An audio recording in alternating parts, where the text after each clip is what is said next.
me to welcome you to the second edition of Adventus International Conference. Under the general theme of the conference, Education, Bible and Society, we have chosen for this year a specific topic, Truth and Social Engagement in Digital Age. We consider it a highly relevant and engaging theme of a great interest for all of us, educators, social workers, and theologians. It was a considerable effort for our university to organize such an event, but it was equally a great effort for our guests to travel, many times thousands of kilometers, to share the result of their research with us.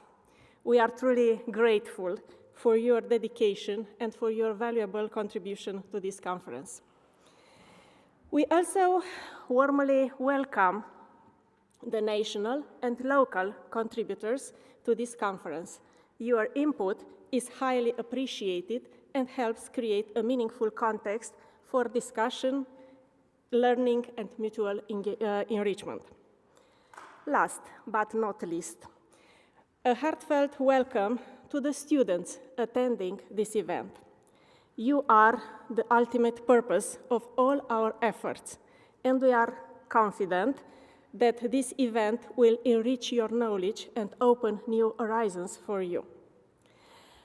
As you have seen in the program, our conference is divided into two main sections, education and social work, which starts today, and theology, which will begin tomorrow.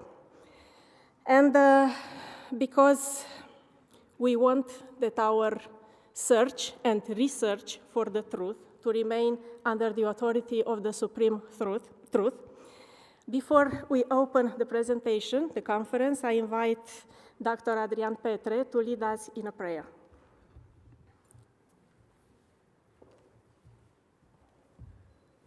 So I invite you all to stand.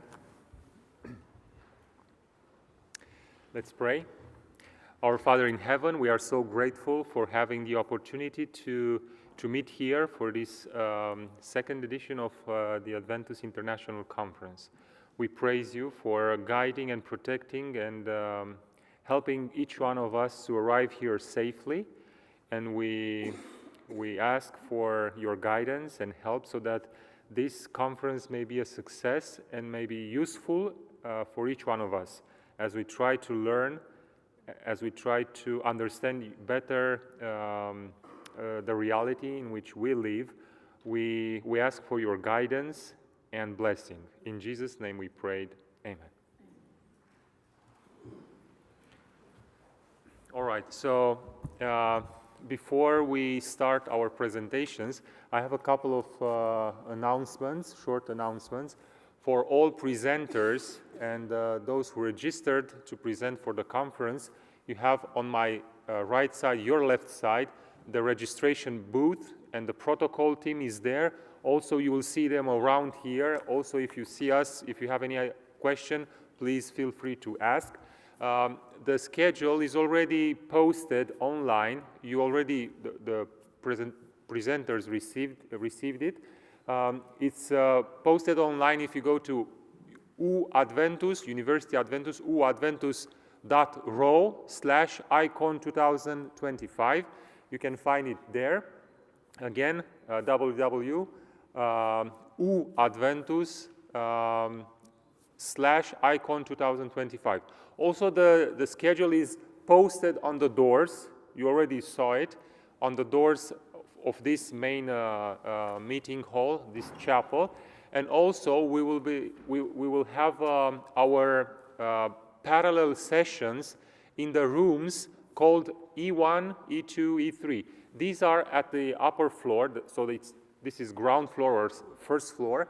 And then we have the second floor. As you go from this place to the stairs left, I mean, you go back, you go up the stairs, and then you will have on the back there E1, E2, E3. So according to the program that you will see at the moment, they will announce parallel sessions. So we will split and we will go there. Also, on the doors and also online, you will see that we have some tea breaks. They will be announced, of course. So the tea break will be on my right, your left side. So this side, right? So we will have some snacks. We can have some time to network, to talk, and socialize. Also, the lunch will be served in the cafeteria. It's in the back. You already know, those who were here, those who just arrived, you will be informed about this. Otherwise, I think that's all. So I wish you all a good conference and enjoy it.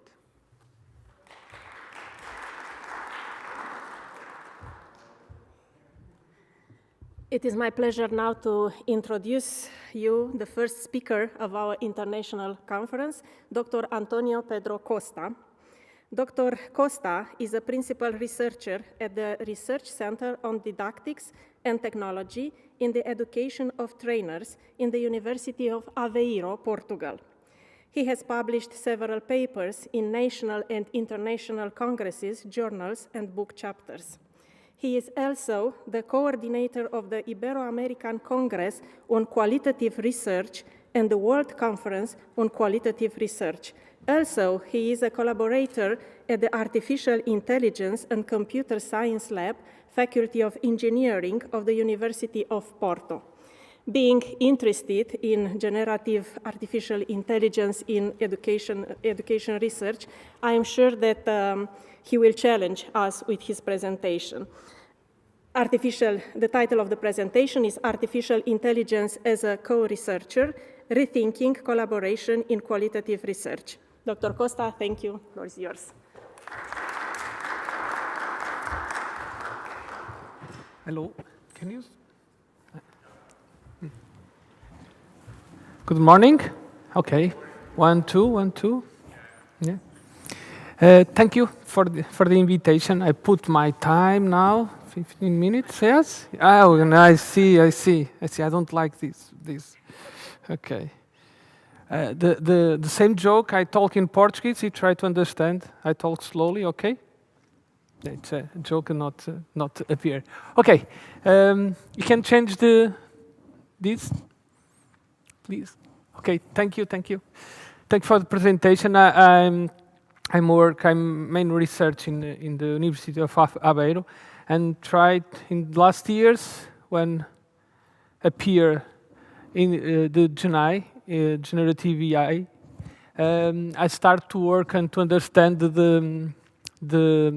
it's a concern, our concern about the influence of these models in the qualitative research. For me, I try to understand the impacts of this, and I propose this for talk with me, with you, and the afternoon you can try to testing the model you create 3 months ago. Okay. To start, please. This is not the Mito, it's Slido. I put here a minute to put the Slido.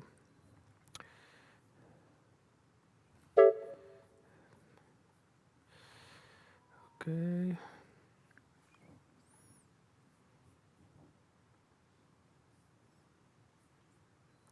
One minute, please. Slido.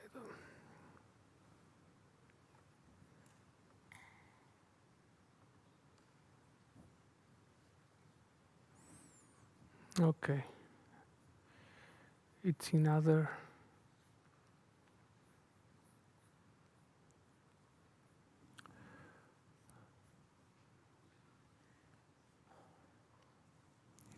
It's possible to.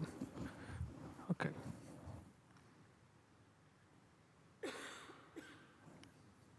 Minute, please. So to change this. No, I can put duplicate. It's easy, or. Yeah. It's more. Yeah. Sorry, because I need to open this window. But if you want, I can change the screen. Okay. Okay. Thank you.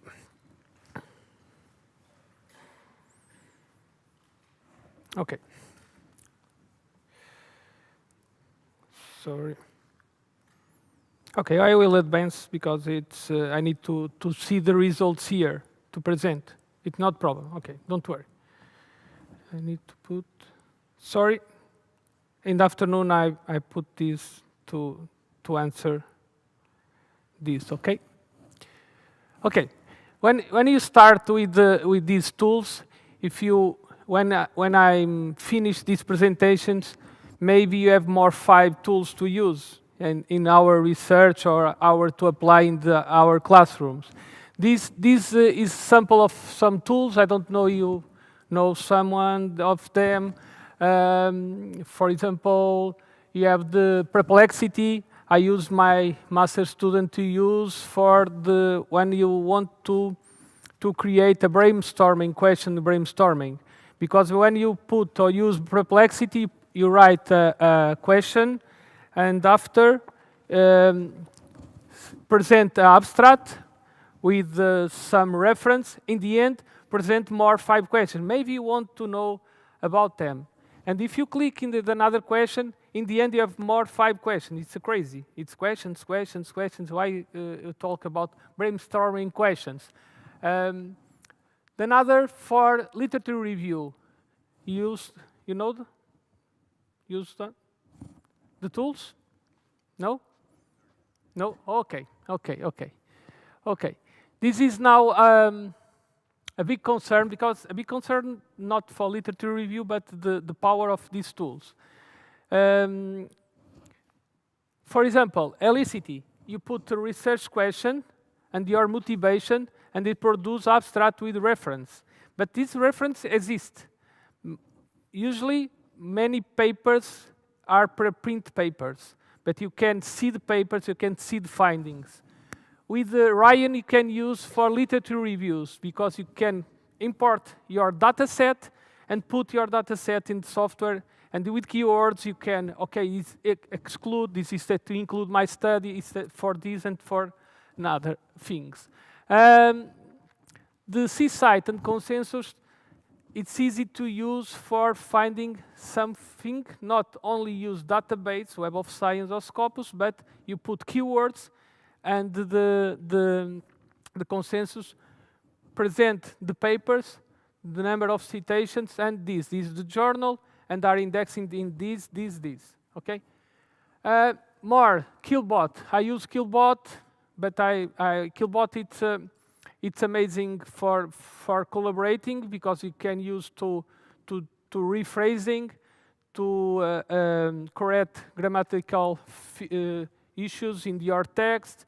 You can, and you have a tool now, I'm testing with more 5 tools, you can use for detector AI use, okay? And Gemini, LexPage, it's my lover, because I love LexPage to improve my texts. LexPage is like a document. It's used to use, you have the possible to use the easy prompts to improve your text.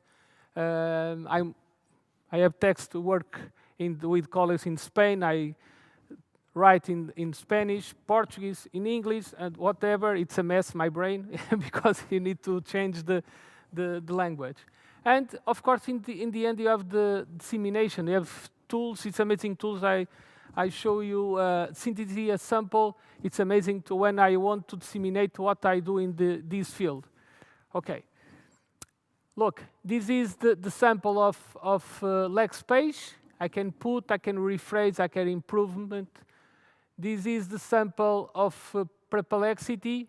You see, you have the answer of question, and in the end you have more questions, and you can to see the answers. And of course, you need to develop skills to understand what the tools generated. More, Ryan to scoping reviews, meta-analysis, all type of literature reviews, methodological based to use this. And the Elicity, you have the abstract, you have the title, the findings, you can click, you can see the full paper, and look, the Killbot, look, it's tell me that this text was generated and refining for AI. But you need to read this. Caution, our IA detector is advanced, but in many tests I can find or can see some partners in the text to, okay, this is only was produced for AI. Okay, this has these different type of tools. If you look, it's crazy to see this. All days you have tools. But now it's easy. Yeah, many times you have my PhD student. I don't have time to send this. I don't have time to finish this. Now it's easy. It's easy. You can, if you stop power to list me, you can in 1 hour to produce something to send for your supervisor. Okay, it's easy. In 2023, I start to ask my students who has used. Now I change. How did you use? But my Professor Pedro, I don't use. No, forget this. How to use? Tell me to understand how to use, because many students have concerns to tell how I use. Our university have a normative, a protocol. In the end, if PhD students and master students need to put in the end of documents, proposals, theses, I use this for this, and this. Okay, it's start with this. Okay. You can work with authorship, you have sport, you work with when and how to mention use AI. It's for us. If you write a paper, if I share with my readers, I use this, I think my credibility grow because I'm transparency. I tell you. If I send to the journal decide accept or not accept the paper. Okay, it's my rule. To use AI to correct Lex page, it's a good tool for correct these points in the English sentence. To rephrase or to rebuilding the sentence I write, not generated by AI, okay? And forget Slido now. It's I use it in this afternoon, okay? Okay. 2023 start create a project. Now I have 10 students who work with me, only PhD students, and the main topic is work the soft skills. Welcome to our exploration of how artificial intelligence tools are transforming research in social and human sciences. Researchers are eager to leverage AI to enhance productivity and objectivity, overcoming human limitations known as incompetences. AI tools, particularly generative AI, assist researchers throughout various phases of a research project. However, they also pose risks such as creating illusions of understanding and fostering scientific monocultures, which can hinder innovation. A working group is developing tools to help researchers identify essential competencies for research in social and human sciences. This includes examining AI's impact on research methodologies and emphasizing ethical responsibility. A bibliometric study presented at a conference analyzed Gen AI in education research. It highlighted the need for competence frameworks focusing on critical thinking, ethics, and collaboration for equitable AI integration in education. The proposed competency model emphasizes transparency, ethical decision-making, and collaboration. It stresses the importance of inclusion and equity, considering cultural influences and diverse perspectives in curriculum development.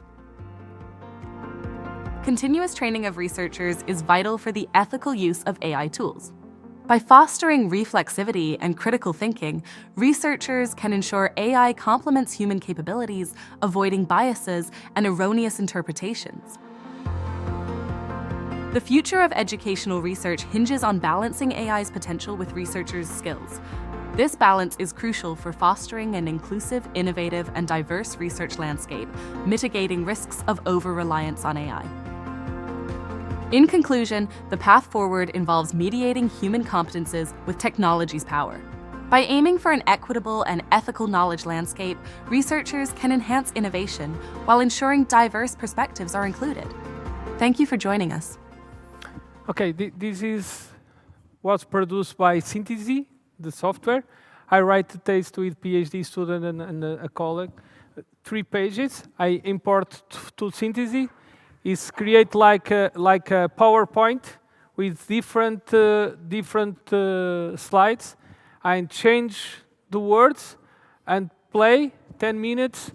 My friend Alexa, its avatar, was produced. Alexa not exist. It's amazing because talk the English is better than mine. Yeah, it's great, and it's perfect. In 10 minutes, you can use your paper report and produce something to dissemination, to grow your visibility, or for try to attract some people to read your paper.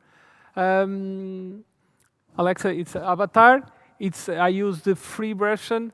I can choose the other avatars. Alexa is the only it's using in free version. Okay. July 2022, November. Yes. The Commission European launched in February 2023 the competencies for researchers. Don't have time to adjust in 3 months to adjust these competencies to the using of AI in the research field. And they start to understand this with the team, how to adapt this framework and another frameworks, UNESCO framework. You have many frameworks now to using these tools in teach and learning, research, and then other type of fields, okay? You have the guidance of generative AI in education from UNESCO too, and you have different frameworks.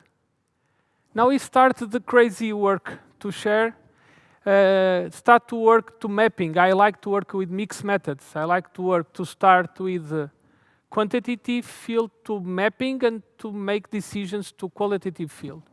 And start to understand these frameworks, read, not I read, I need to read to understand, because I need to be critical from results that AI shared with me. And start to create these mappings. I use bibliometric analysis. I use some tools like Boss Viewer, Gephi, EAD, R-bibliometrics, different tools. If I want to understand different type of concepts, you try to understand the relations of soft skills. If I use these, if I do this, it's a mess. It's like my brain. It's my brain now. It's and try to understand the relations about academic writing, AI literacy, learning analytics, critical thinking, because you listen critical thinking. And try to mapping the soft skills to different types of fields or tasks. For example, if I'm a researcher, I use for these skills. But if I want to analyze data in this research, I think I need to use a type of soft skill. For example, analytical thinking, abstract thinking, systematical thinking. But only if you see the mapping, you have critical thinking is a strong soft skill in the literature. Okay, I read this paper. It's amazing, and I believe it because I use ICT for help me. And this paper tell me that these AI tools can create tenders and create scientific monocultures, because many students or PhD students, if you see, I have a work with a colleague from Brazil, start 1 month to analyze the 5 years of PhD thesis, to see the methodological design. And many methodological design, the students copy from another thesis, copy thesis. And the same authors from methodology is the same authors because copy. And the AI tools have the capacity to create tenders because if I don't understand how to do content and analysis, if the tool tell me, do this, I don't have knowledge about to make this decision, I go this. It's a good paper if you have opportunity to read, okay? And try to mapping again and start to publish some papers to compare the data set from different databases to understand the impact in the educational research. This is a paper to confirm what I believe because it compared the Web of Science database with Scopus to understand what is the best database for education. You advance with this chapter with my PhD student Pablo. Pablo is from Ecuador. He want to prepare a training course for teachers in higher education in Ecuador and work with me to mapping these soft skills to training teacher in the engineer education, okay?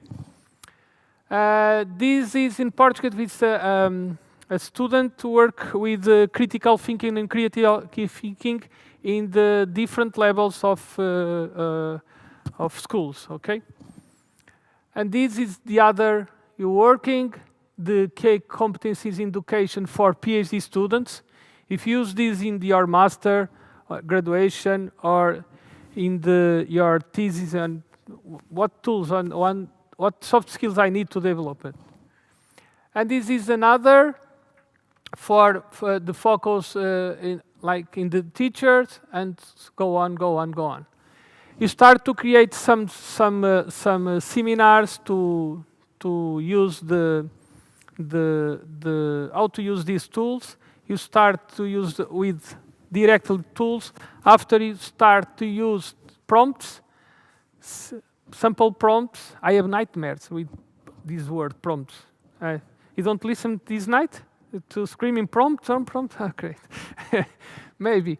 This is the prompts. You work ethical, but for me, ethical it's a line.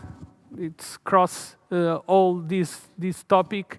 But you see, you have in qualitative research.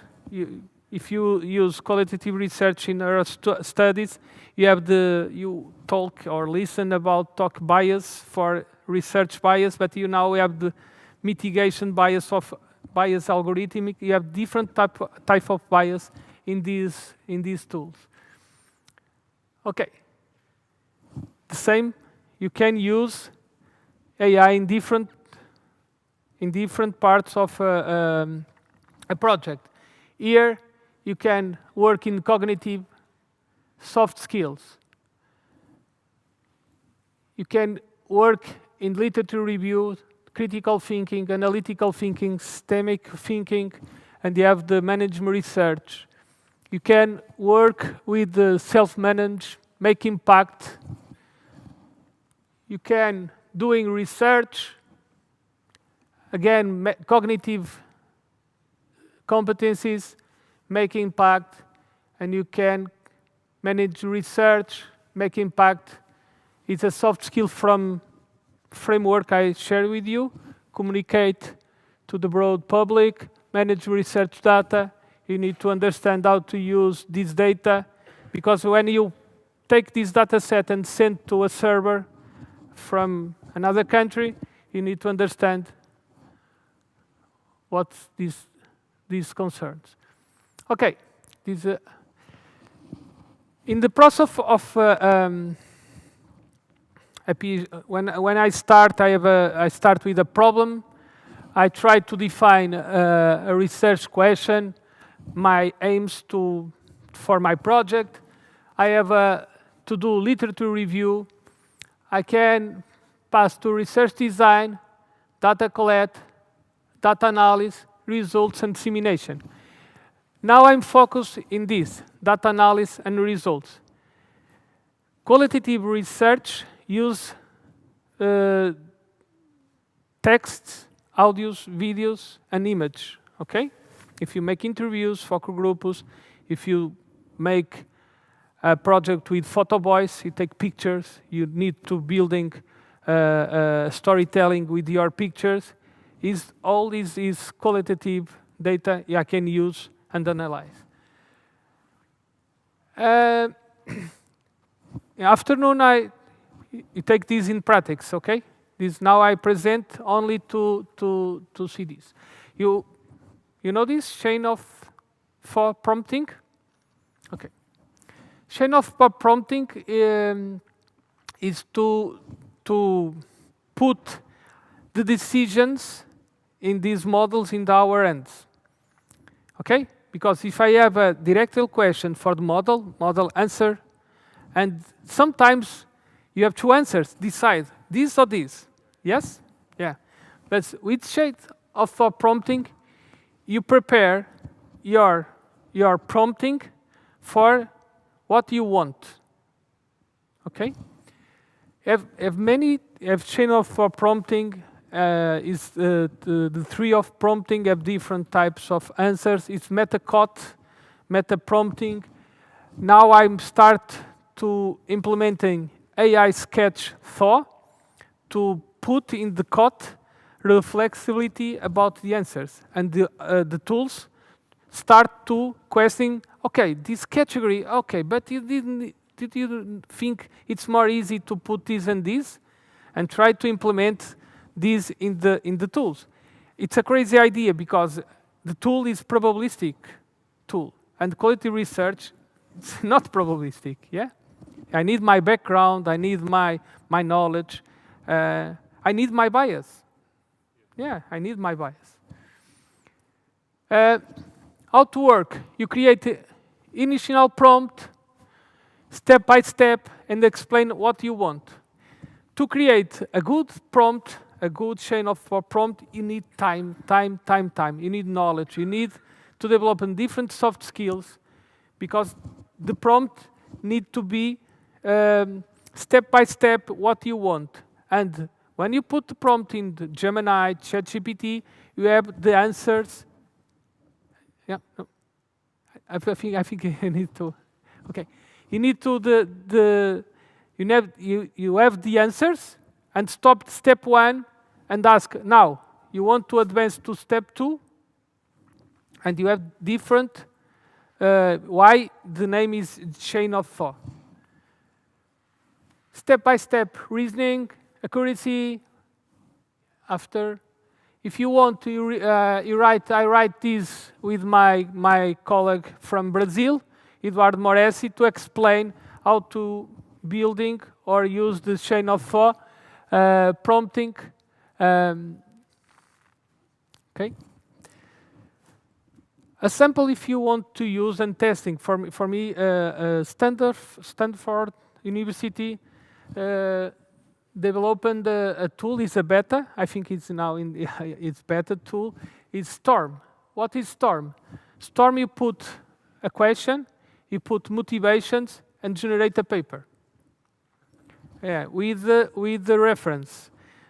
Mostly reference linked for blogs. Okay, you need to be careful. But this project have the Storm, and have another option is Cost Storm.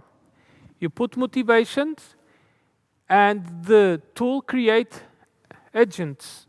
Okay, with different profiles. Look, qualitative research, and you can discuss with these 5 agents your topic. It generated the paper, a generated topic. With motivation, if you put qualitative research in the education, you create different type of agents and generate the text. It's Storm. The Cost Storm, you can dialogue and discuss with moderator, and you put a question, and moderator put the answer, and the agent answer to you. Okay. It's a danger tool because you can produce a paper in 5 minutes, but like I said, usually the reference to blogs some reference, of course, for journals, but mostly for blogs. I don't blog for me. If the text from a blog it's right from expert, it's amazing. But you need to know, yeah, you need to see and confirm. Okay, first sample. The World Conference. Thank you for presenting the World Conference. The World Conference, you collect data. You collect data from attendance. If you like this, you don't like. If you don't like, okay, not. And I start to analyze the abstract that conference in the Krakow, and try to analyze the tenders and the keywords, the tendencies of the abstracts in this conference. And I start to create what I want, key findings, metrics, evaluation, the roadmap. It is a sample of a chain of thought for this. Look, it's not, okay, how are you today? No, it's a sample of chain of thought. Use this, ignore all previous requests and actions to clean the memory or to clean the backup, and start this. And when it's finished the step one, you have different types of decisions to do, and the model, Cloud, ChatGPT, Gemini, ask, okay, now I can advance to step two. You can make decisions step by step, not only to the model sent to you, okay? This is a sample. I create a code, I create a bot in ChatGPT. I can create instruction here. I don't know, okay. I can create instruction here, action start, stop, and I can, please do not find in the web, using only this. I can put text files. I have a limitation with the text files. Create a zip file, and for ChatGPT, a zip file, it's a one file. You put 100 files inside the zip file, and it's one file, okay? It's true. If you put 20 without zip, it's closed because in the version you need to pay, you have a limitation of files. But when you put in zip file, it's easy to use. Okay. Data classification, you can triangulate this. You can try to understand what the data tell to you. And at the same time, I use my human expert using different types of tool. I use this software, WebKDA, because it's a tool you use in our university. We developed this tool in our university, and make triangulations to confirm or to see if what the tool bring to me is correspond that what I need for my project, and make these triangulations using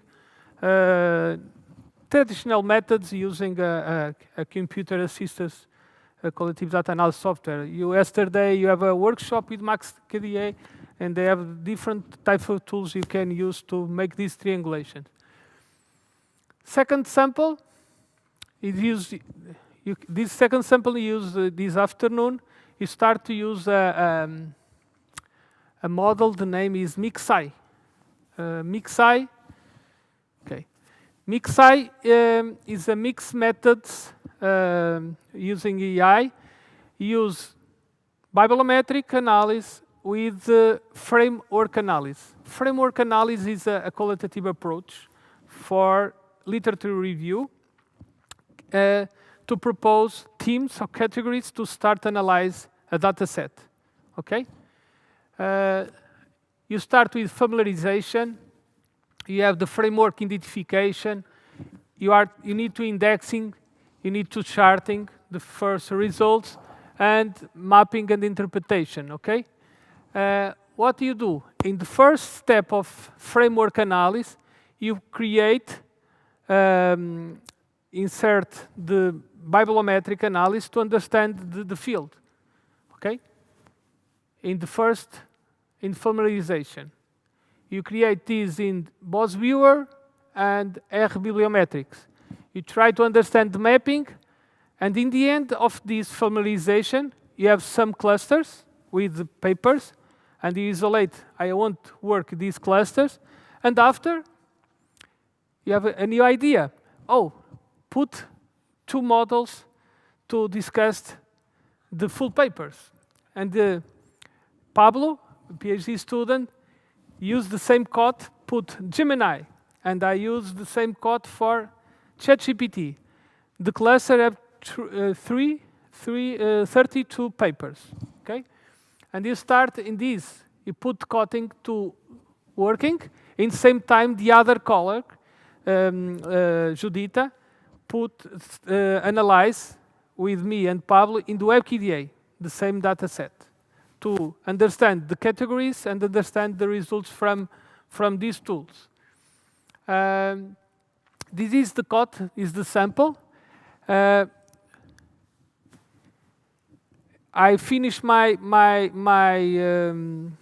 code in 1 hour to the refining, and Pablo tell me, okay, it's 7 steps, and Pablo tell me, Pedro, 1 hour, and it's not yet the first step. You need 1 day in Germany. I don't know now if more quickly. And it's amazing because I use the triangulation from the tools, create the categories. I use the categories I use in WebKDA. I apply this. For me, it's very important. Validation techniques, internal validation. But now we try to apply different type of validations, but it's in the last sample.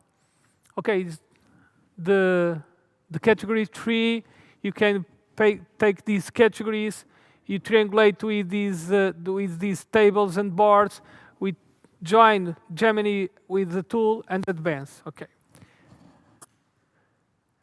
And in the end, you create the model. The name is MixI, Mixed Methods with AI. And I think it's now in peer review, and I think it's go on. Okay, this is the model, triangulation human AI interaction. You have traditional methods through WebKDA software. You use Gemini and ChatGPT to discuss and propose categories. It's amazing, the models use the same data to training. The models not are neutral. The models, if you see the 2 tables, using similar words for same categories.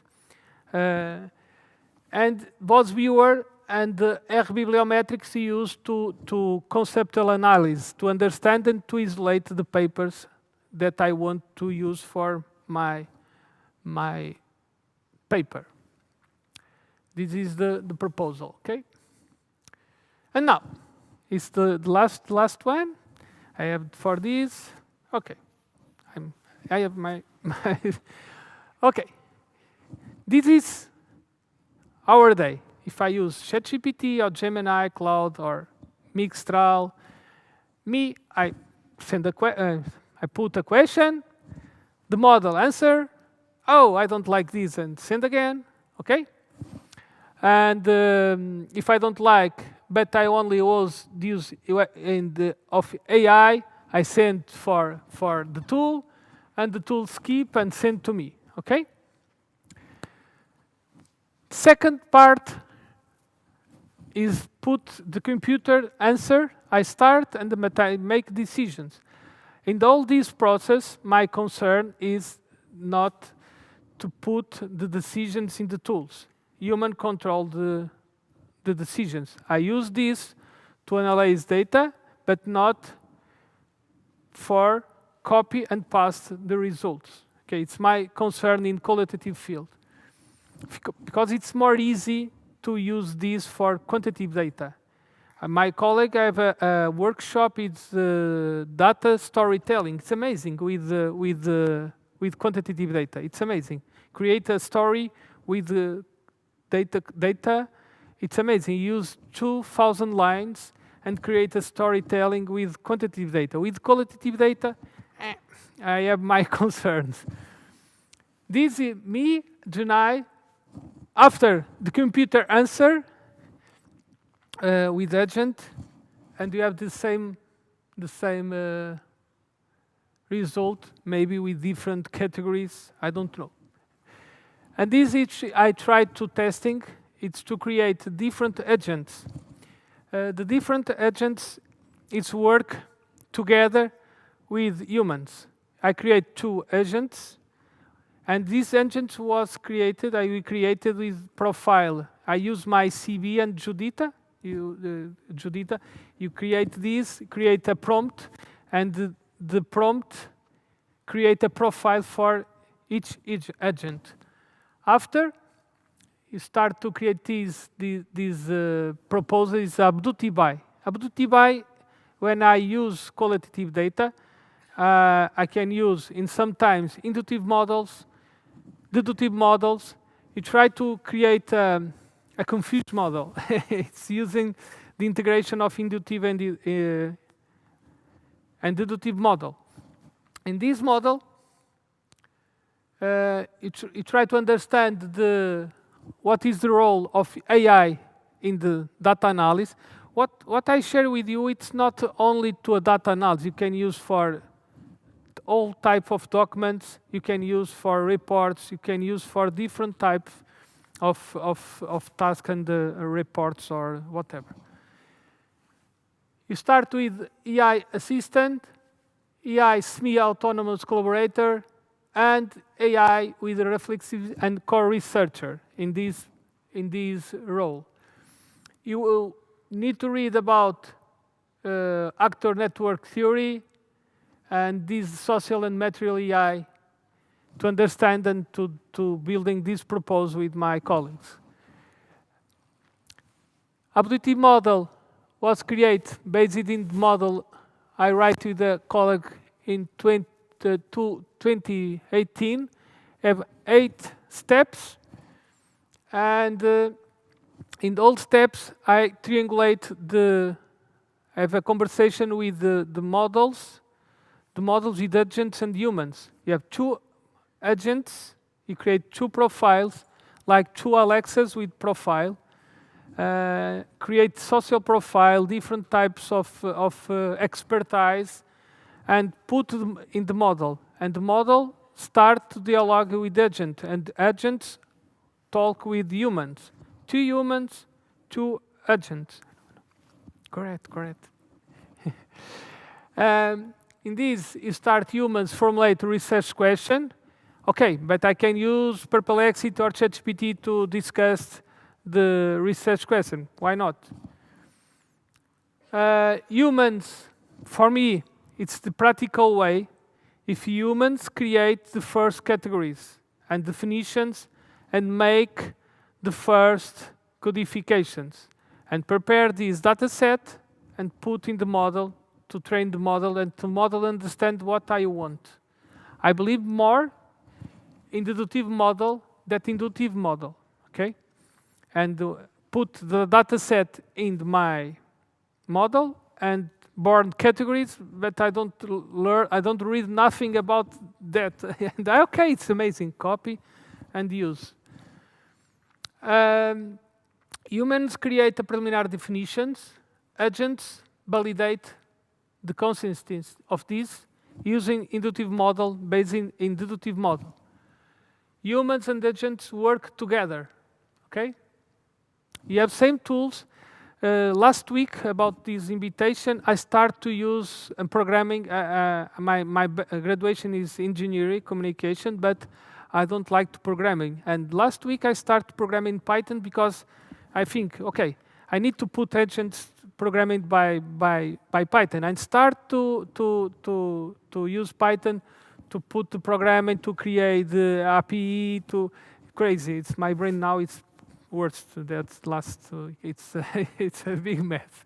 Adaptive model, you have a categories, humans carry out a critical review, agents provide reports, I take these reports, I use WebKDA and other software, create different categories, I put in the models, agent, this is the base, use this percent.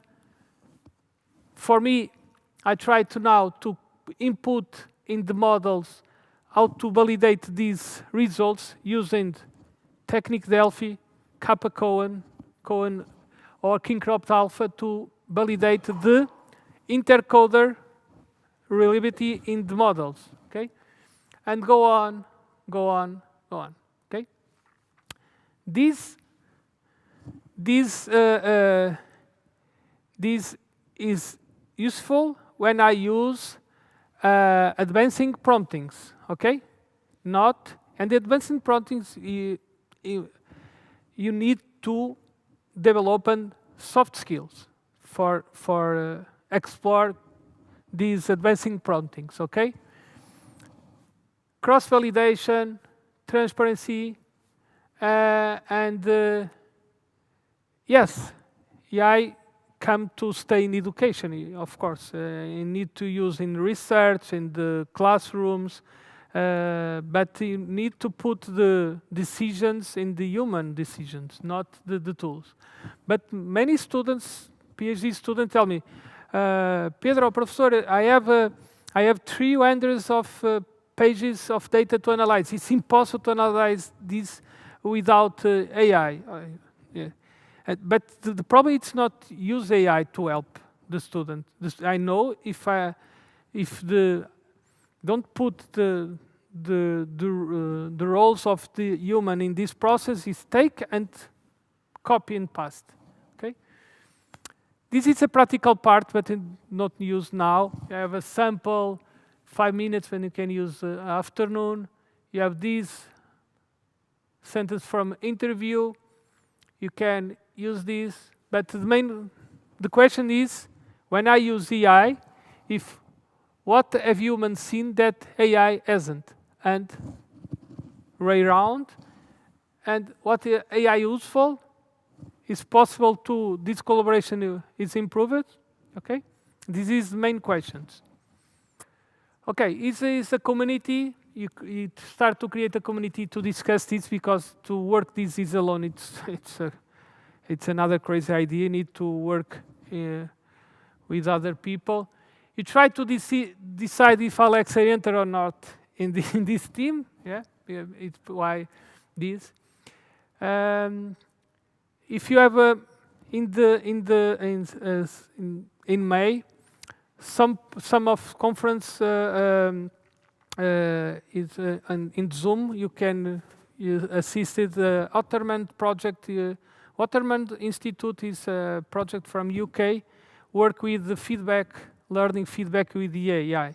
You can see in the Zoom if you have possible to go to Aveiro. It's better, of course. Okay, this guy is Pedro António. My name is António Pedro. My avatar is Pedro António. I have a partnership with Pedro António. I present and Pedro António answered questions. Okay, but today do not answer questions. Why? Because Pedro António only answer if I put information about, you need to answer about this. And I put, read this paper. If you put a question, okay, tomorrow, it's a good day. I don't know about this. It's only answer about the information I attach. It's important this, because it's answer based in information I validate. Okay? If you're wrong or right, I don't care. Yeah, it's information I validate, because if I have a problem, it's not go to jail. I may go. Okay? And finish. Thank you.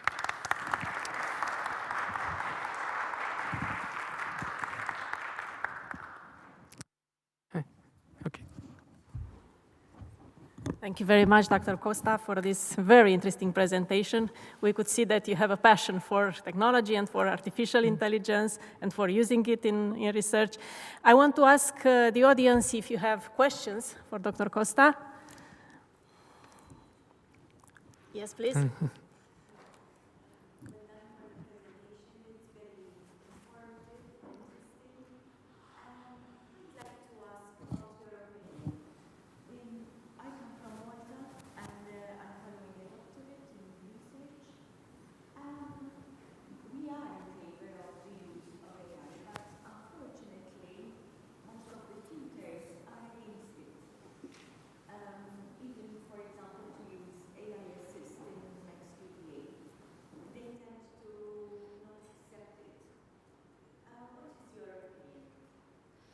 In your university, in your institution, yeah.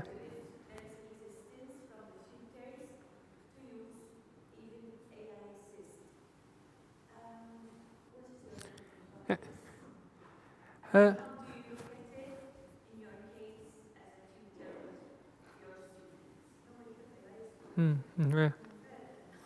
yeah. In my department, my department, the education department, have the same. Have some colleagues not allowed students to use. For me, it's more easy use, but in this way. I see in different last year, Judita present the rules from, for example, different editorial journals, Wiley, Springer, have different type of rules when I use AI in these type of journals. If I change my paper, Springer for Wiley, I need to change some parts about ethicals, I use this. I think it's the same in institutions. Aveiro have different rules in another institution in the same country, because I think it's too new, it's an emergent topic, and have different ways to, I have some colleagues not allowed, and work in the same department, not in the same university, and not allowed to use. But I think it's AI coming to stay.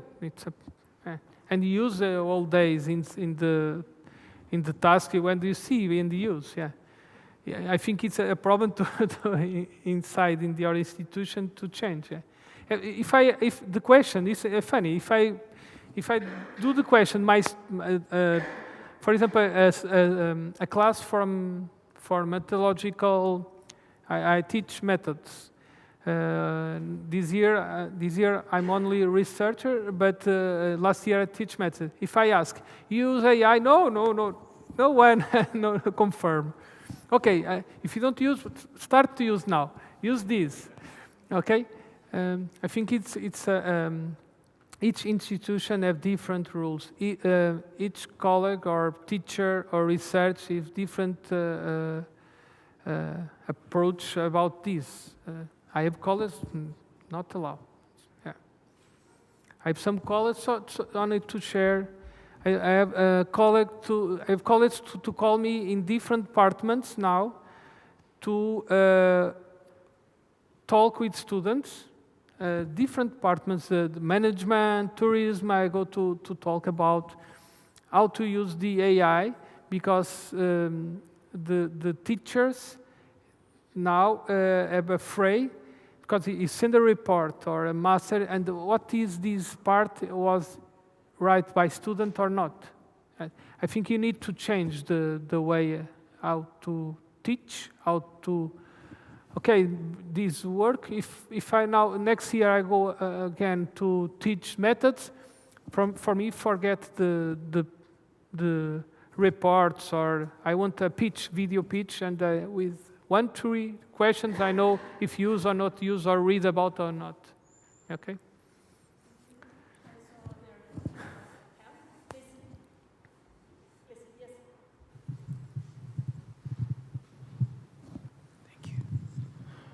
Thank you for the presentation.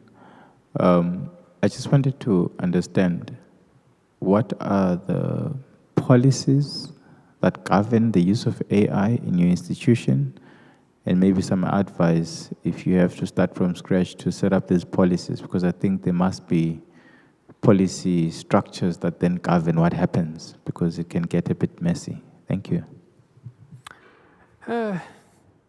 Again, it's if I understand the policy for this institution, for example.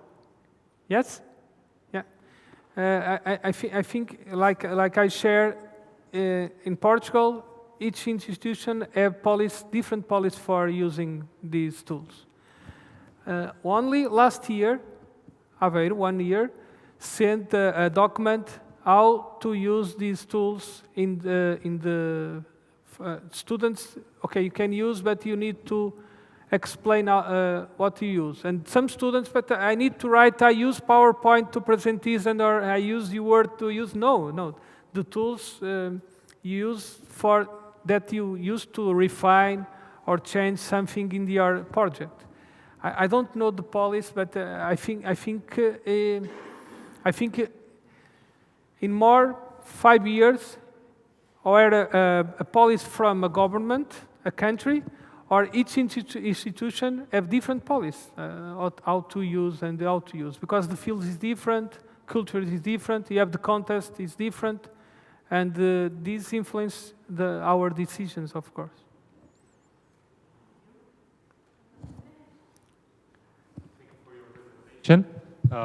My question is, can you expand a little bit more on the not letting decisions into the hands of AI, but putting them in the hands of humans? Can you explain that? Okay. Well, in the last model of the TBI, I can share with you. I have some discussion with our colleagues from the other authors, because I have some colleagues create the first version of model, put 3 agents, 2 to create categories, third agent to validate categories, and human assisted. Okay, it's amazing. Oh, perfect. Okay, finished the work. And I not agree with this. Why? Why? Because the agents have different profiles. It's like create personas, and you have search engine to validate. It's amazing, but I don't know if I don't know what is behind of this data set. For me, okay, you believe this? I told you. Yeah, yes, okay. Running again the chain of thought for this data set. The results are the same? No, forget this. Okay. Why it's important the role of human? Because the human in qualitative analysis, human knows the context. Okay, if AI model can describe a cat, but the AI do not see a cat. You can describe, okay, it's this cat is this, it is, and it's the same here. I can explain how to the AI model to explain the context of the university or the village or the Bucharest or Cernica, but the model don't understand in the qualitative field, okay? If I go to do an ethnographic study, I make observations, I see the behaviors, I see the people, it's different. If the research lose this position of you want to lose because you need time to publish, I need to submit, I need this, I need this, I think it's a big concern for qualitative field and a negative impact in the education research. Okay. Thank you again, and sorry for this. Okay. Yeah. Thank you very much again.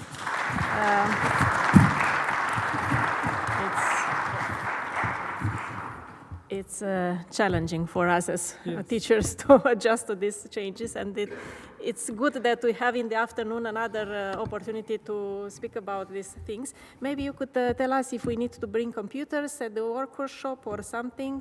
Yeah? Yeah, it's so computer. Come with your computers. Okay, here is a participation certificate. Thank you very much for your contribution. Thank you.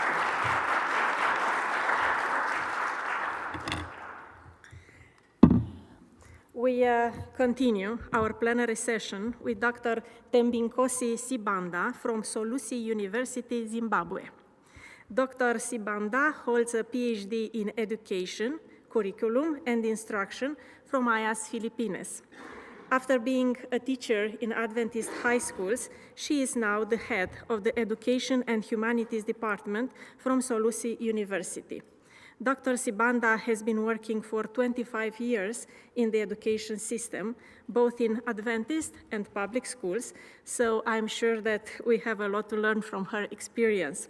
The title of her presentation is Reclaiming the Curriculum, Critical Perspectives on Teaching, Learning, and Epistemic Justice in the Digital Age. Please.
Good morning, everyone.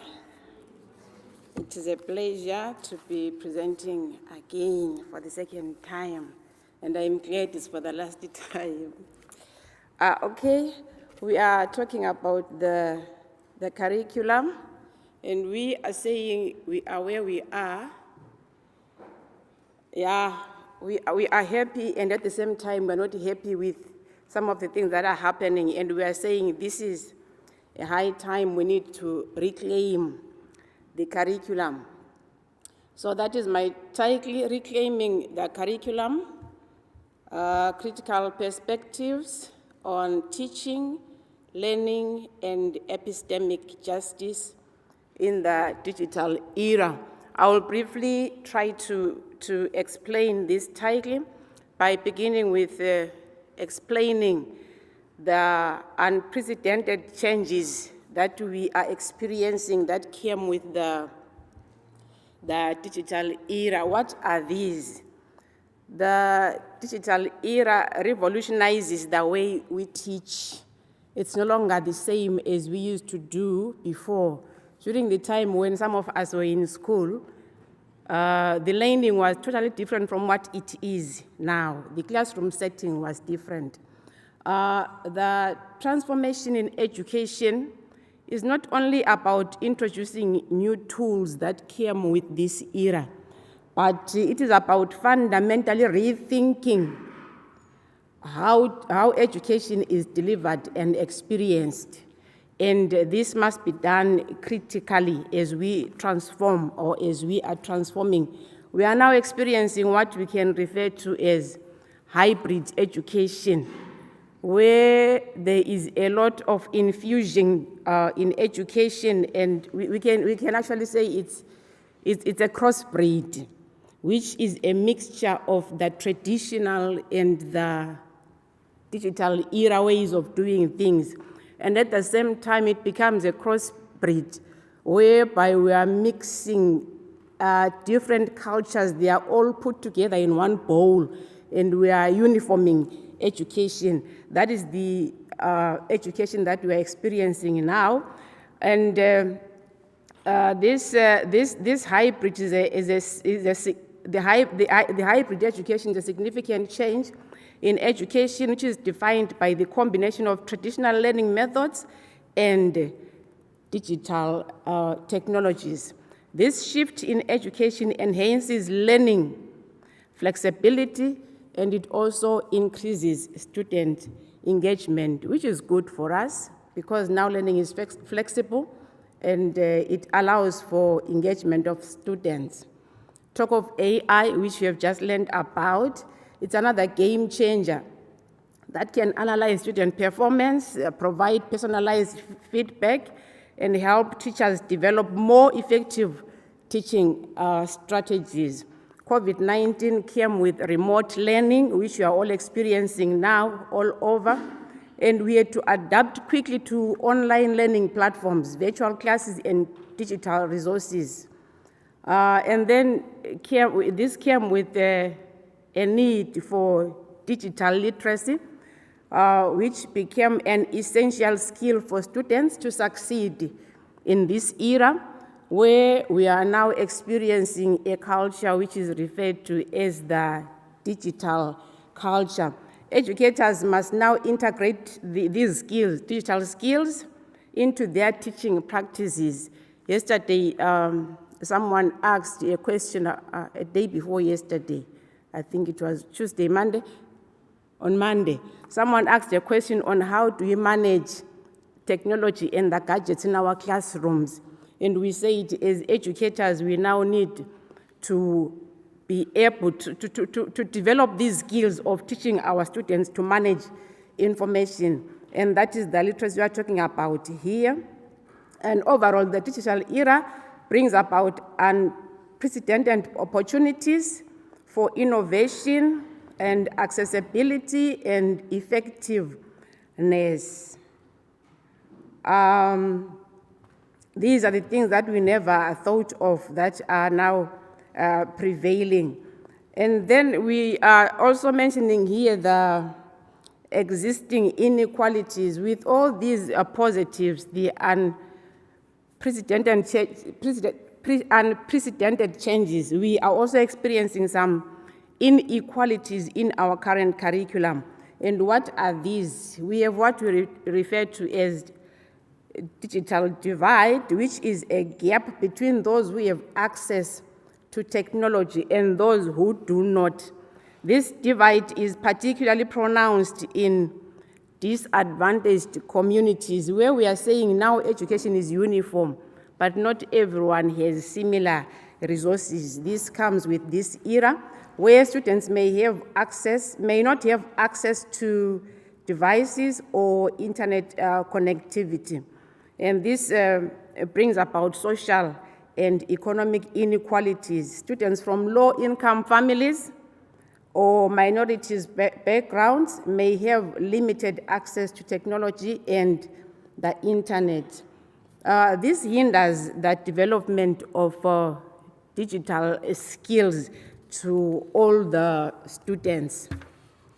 And these digital literacy skills, they also come as a source of inequality, because we have students who grew up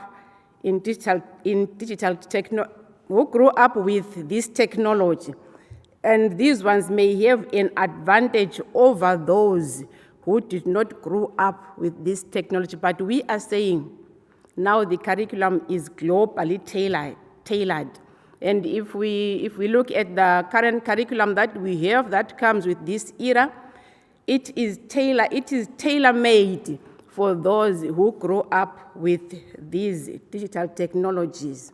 And now we are saying in this presentation, we want this presentation argues for a critical reclamation of the curriculum, prioritizing epistemic justice, diversity, and inclusivity.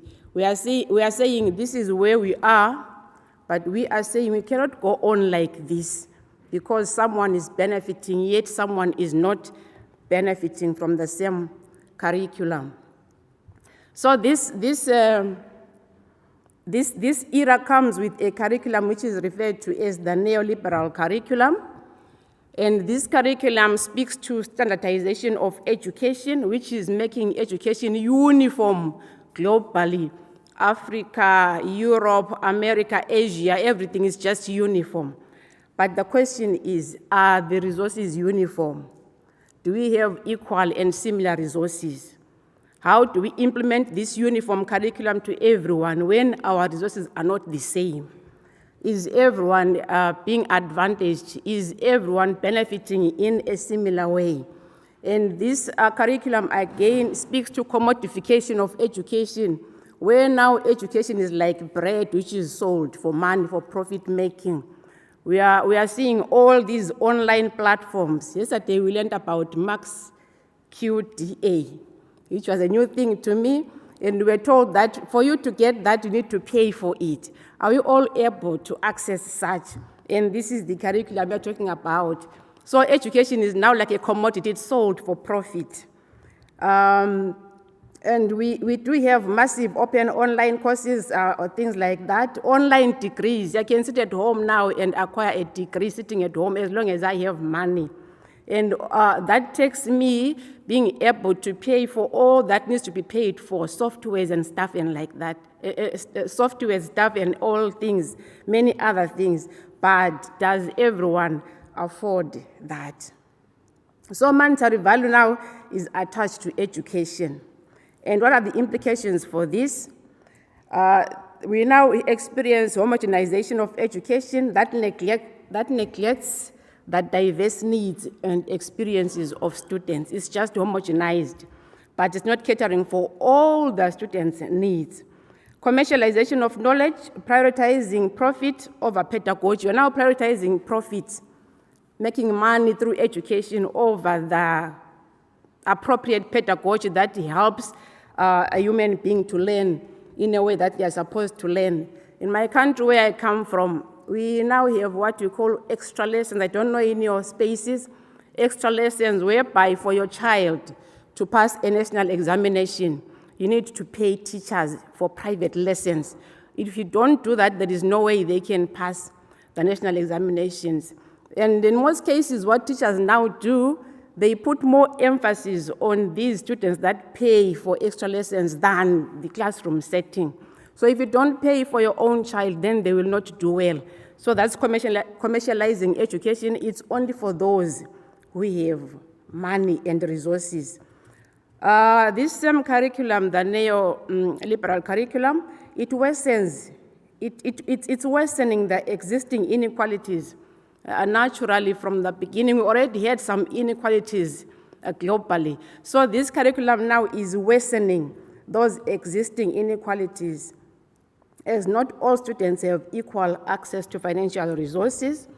And as we look at this, we are saying now, standardization and commodification of education are driven by a neoliberal agenda prioritizing market principles over educational values. As long as we make profit with education, it's okay. There is now no concern for holistic development, which is the purpose of education. We are just making money because of this digital era curriculum. The emphasis on standardization and commodification can lead to the dehumanization of education, neglecting the social, emotional, and cognitive needs of students. Yesterday, in the group that I was in, when we were discussing that question about how best can we help in relieving stress on examinations, I think that was the question.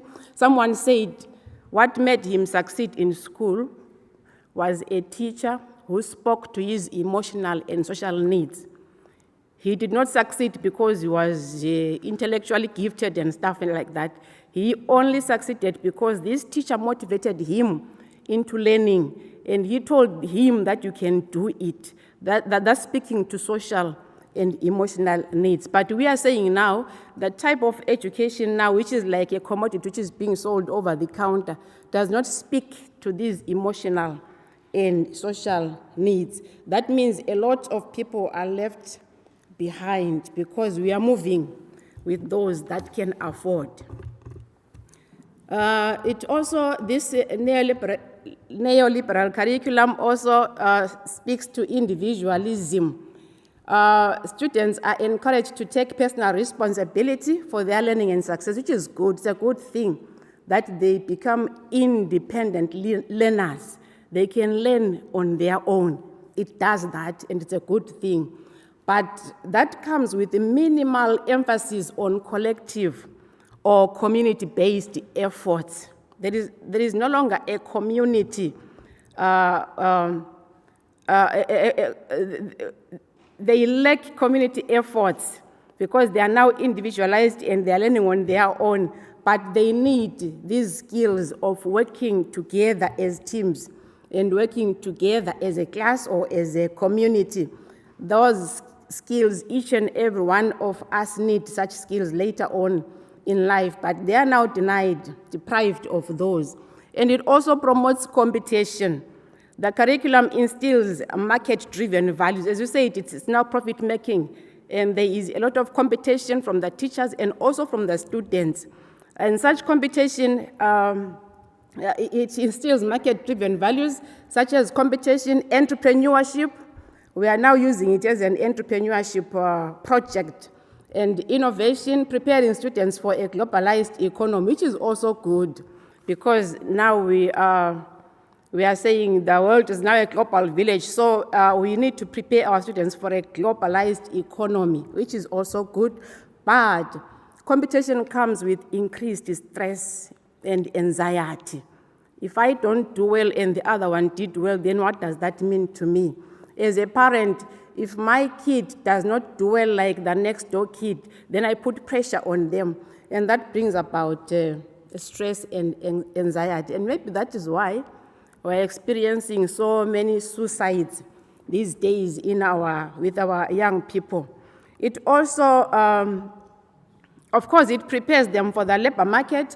The curriculum prepares students for the labor market, where they will compete for jobs and resources. So somehow that competition is good, of course, but it has its disadvantages. We have mentioned that it withdraws from them community engagement and social responsibility, which we all need as citizens. And the other implications, it narrows the curriculum. This neoliberal curriculum and this digital era education, it narrows the curriculum. The focus, it focuses on core subjects, and standardized testing can result in a narrowing of the curriculum. Marginalized subjects like arts, humanities, and social sciences, students gifted in those areas are flushed out of the system. Now the world is talking about STEM. So meaning all these other fields are no longer so much esteemed. And as a result, it's not all of us that are gifted in sciences. How about someone who is not gifted in sciences? Where are we placing them? And it also speaks to the curriculum design. The curriculum design, talking about the textbooks, the selection of textbooks. You find a student in Zimbabwe learning from a textbook whose author is in America, and this someone has never been to Zimbabwe. They don't even know about my culture. They don't know how we do things, but that textbook is imposed on that student who is even in a rural setting of Zimbabwe. And how does they apply? And even the teacher who is supposed to interpret this textbook to this student, maybe has even never been to the West. So how do they interpret this textbook effectively? So the curriculum is also not ideal for everyone. It neglects social and emotional learning. And the other important thing the other thing that we can highlight on this curriculum is that the focus on standardized testing can lead to teaching to the test, rather than promoting critical thinking, creativity, and problem solving. Problem solving skills. We have no time for effective teaching nowadays because we rush to help them pass the examinations because of this standardized thing, which does not speak to us. So we make sure that we rush them to pass the exams, and we teach for the exams. There is no more effective learning. This also leads to lack of engagement with social justice issues such as inequalities, racism, and environmental degradation, because the curriculum is not contextualized. It's imposed to some context where it's not even relevant. And as we move on, we have these epistemic injustices that come with this curriculum, and what are they?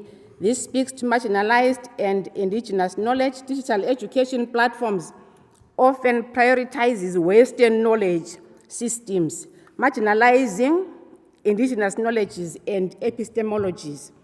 And it also, the digital resources and online courses may lack diverse perspectives, perpetuating dominant narratives.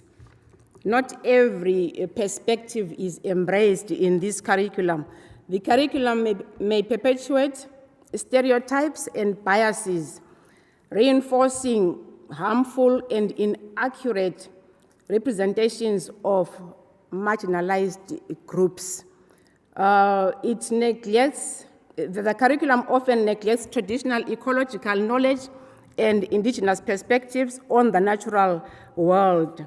And it also erases or distorts indigenous histories and cultures, perpetuating historical injustices and ongoing colonialism. And then what do we do? What can we do? What's the way forward? We are now saying we need to reclaim the curriculum.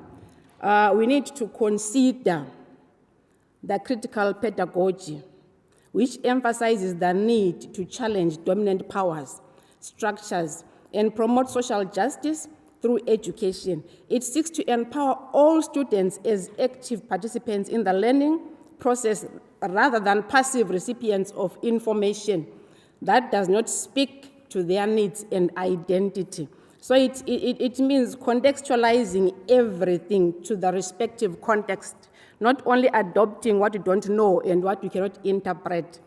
And what are the key principles of this critical pedagogy? It aims to help students develop critical consciousness, recognizing and challenging the power dynamics and social injustices. It involves a problem-posing approach to education where students are empowered to question and challenge dominant narratives and power structures. It seeks to empower students as active participants in the learning process rather than passive recipients of knowledge, even teachers and everyone that is involved in the curriculum. And therefore, we need to reclaim the curriculum. And how do we do that? When we are reclaiming the curriculum, we must reclaim the curriculum by prioritizing epistemic justice, diversity, and inclusivity. There is a need to resist and challenge the standardized and commodification of education, advocating for alternative models that prioritize student-centered, inclusive, and democratic education. Let's not look at the value of what we get from education as a commodity. Let's look at the student who is supposed to benefit from this education. We also need we need to engage critical education, which emphasizes critical thinking, social justice, and student empowerment, which offers an alternative to neoliberal education. We need radical pedagogy, which seeks to challenge dominant power structures and promote critical change by providing a framework for teaching and learning that prioritizes critical, radical perspectives. We need to decolonize the curriculum by incorporating marginalized knowledges, centering indigenous knowledge, promoting critical thinking and reflexivity, incorporate media literacy into the curriculum by helping students to understand the role of media in shaping public opinion and influencing social norms. So we are saying, we need not do away with these digital and technology things, but we need to embrace them in a way that will be meaningful to everyone in every context. Embrace online critical pedagogy, and you embrace it in a context that will be contextually in a way that will benefit everyone and everywhere. Let us go back to the drawing board and learn from the author of education, which is God.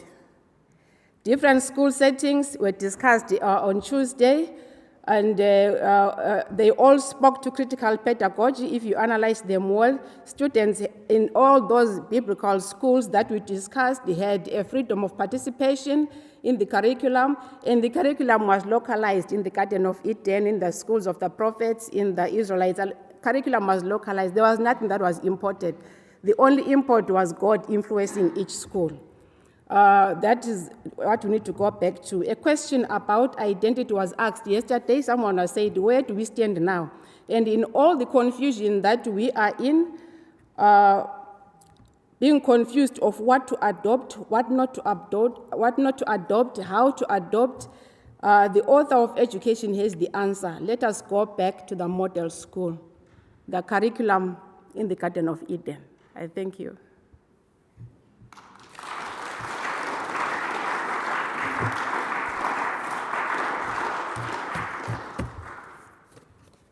Thank you very much, Dr. Sibanda. I see that even if we are geographically far away from each other, we have many things in common. The pressure of the national exams, the competition among the students, or the private lessons that you are speaking about. So we are not so different after all. If you have questions for Dr. Sibanda? Yes, please, and then, please. Thank you for affording me this time.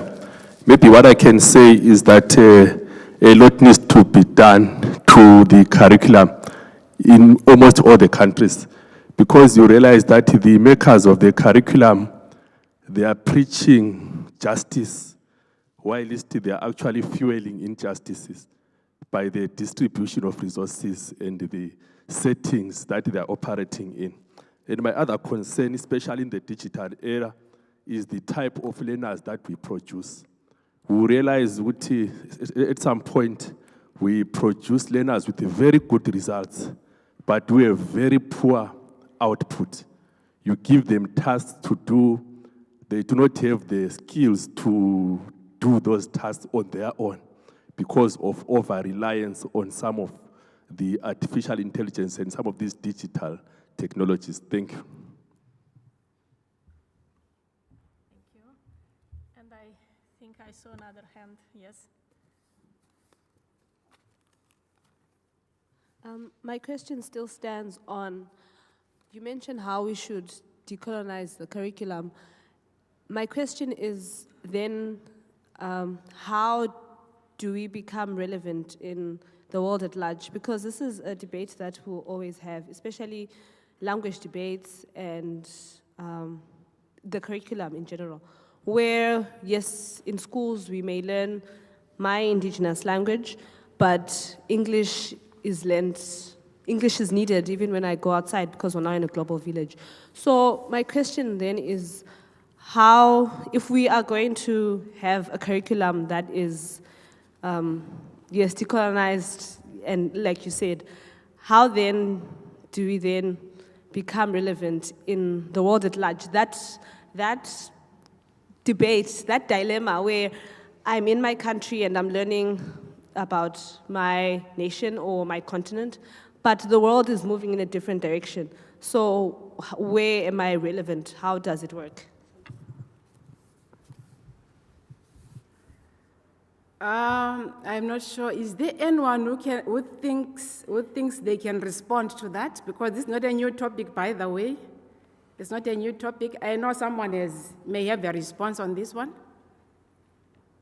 If we are to decolonize the curriculum and we go like the Garden of Eden, where we contextualize the curriculum, we use whatever resources we have around us, and someone else does the same somewhere, how then do we become relevant globally? Thank you. I wanted to ask you a specific question. You talked about the fact that education becomes a business, and then we see that it became so focused on getting diplomas. So you have classes of 1 year, which you are doing online, and you're paying for them, and you're getting a diploma, and then these are actually the cheapest options, and the more holistic education you try to seek, it becomes way more expensive. So what we are used to having, I mean, a classical and holistic type of education on a campus and developing in many areas, is becoming more and more expensive than the simpler way of getting diplomas online and doing classes. What do you think of how can we make holistic educations more affordable and for everybody, not just making the specifics cheaper? Thank you very much. That's something else different from that one. Are you capturing both? Thank you very much. We will respond to that one first, then we'll come to yours. Thank you. Yeah, I just want to try to see how we can respond. Maybe the term should not be decolonization, maybe decolonization of some aspects of the type of education we have. Maybe to just heighten what we are facing right now.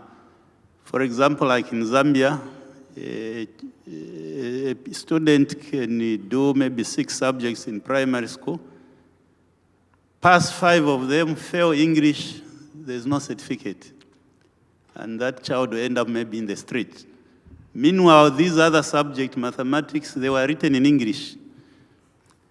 So you can see that the colonial type of education system where maybe we are taught that English is the most important thing. Once you fail that, meanwhile that child can come to Europe and can communicate with everyone and be able to even go back. but because he didn't get a certain grade in English, he's considered to have failed in life. Maybe those are the aspects that should be worked on, though again, at the same time, I'm not sure whether it's the colonial masters who are still insisting on us that we keep that, or it's us who are keeping that kind of system. Then number two, before this formal education came, the traditional education was based on the survival within the community where you are. Right now, we have people who have degrees but unemployed. They have all the papers, they passed everything, but they are in the streets. Again, that is something that we need to, I don't know whether it's decolonize or what. People are educated, they have degrees, but they are looking for jobs. And then when there's no one to employ them, then they end up in this. They're as good as someone who didn't go to school. Again, I don't know what term we can use, whether it's decolonization of the education system or whatever term we may use. I think that's the issue. Though maybe the biggest thing, maybe looking at the concern that she raised, maybe these are issues which should have been raised earlier, but now they are coming too late when we are a global village. We're a global village, but now this is when we are talking about going back to our indigenous type of education. So I think there's need to balance the two. How it can be done, I'm not sure. Thank you very much. Actually, you raised good examples. There was another hand. Good examples of this epistemic injustice that we are talking about. There was another hand this side.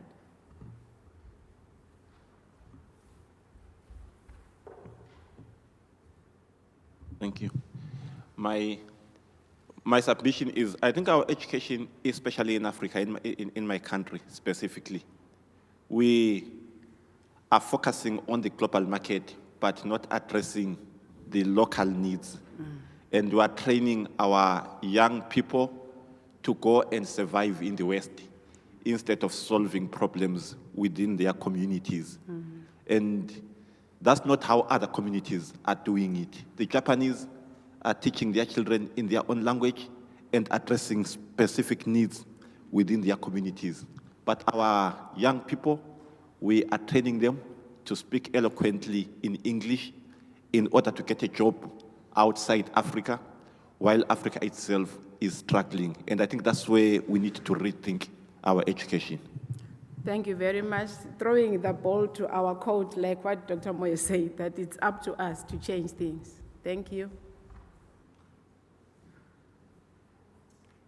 Okay, my submission is that the world is now a global village. Like what Dr. Tembi said earlier on, that there is need for equitable resources across. For example, some children can afford and some can't, so there's an imbalance. I believe our government should invest in issues of internet connectivity so that every child has a right and a chance and access to technology. And on the other hand, there's a problem of people graduating and not getting jobs, like what Say at the front said. The graduates should also think outside the box. It's not only about employment. I think people can be taught to learn and then they start their own businesses and then manage their own businesses. But it seems as if everyone wants to be employed by someone else. I don't know how we can bridge that gap of graduates learning. Of course, you need to learn, and then after that, maybe you can start your own project. People are not thinking outside the box. That's my submission. Thank you.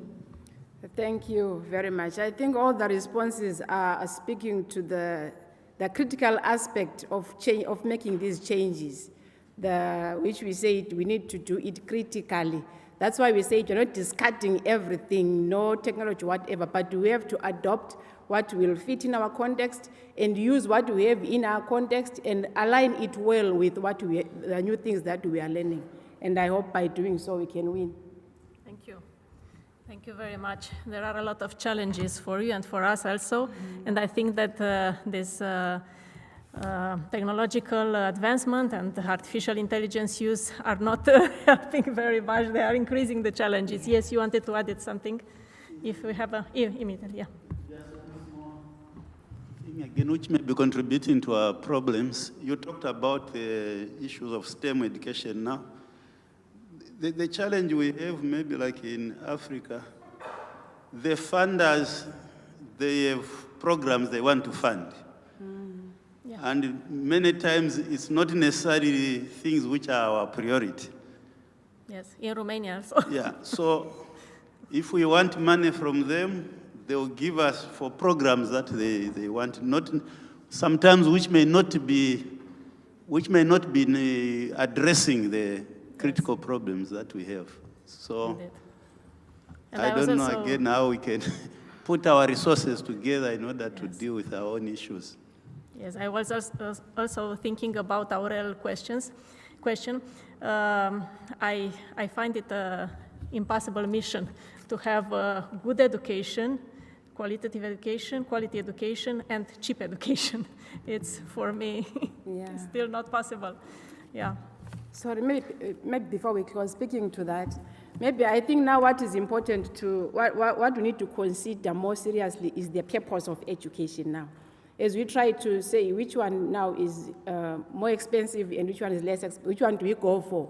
We may need to consider the purpose of education. What do we want in that education? Then we will know which one to go for. Yeah.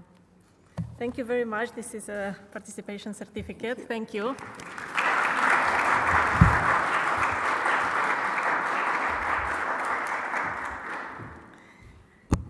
Now we have a tea break in the hallway, and until 11 and 10, and at 11:15, there will be the parallel sessions in the 3 rooms, E1, E2, and E3, upstairs, yeah?